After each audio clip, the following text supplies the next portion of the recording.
બેટા અમે ગેસ વાળી લઈ ગઈ ને સારું બેટા અને મમ્મી આ તું ચમ ઊભી રહ્યું ખાલી દાદી બેસતો તો ઊભી રહી.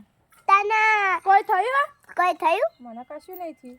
તને ચમ ઊભી રહ્યું આ દાદી બે જણ તું ઊભી રહી છું. બેસ દવસ અને તું ઊભી રહ્યું દાદી હા આ તમાર કામ કરવાની જરૂર નહીં હા આ તમારે આરામ કરવાની જરૂર દાદી અમને તમને ગોળી આપી દીધી તમે ખાઈ જાઓ અમને વીતું જુતાય તમે ગોળી ખાઈ જાઓ અને આ તારે બેસ દો હા બેટા ઓછું છે તે બેસ દો આ બેઠી અરે દાદી આ તો કાતે પર કાતે આ મમ્મીને જ બેસ દવાની તમાર બેસ નહીં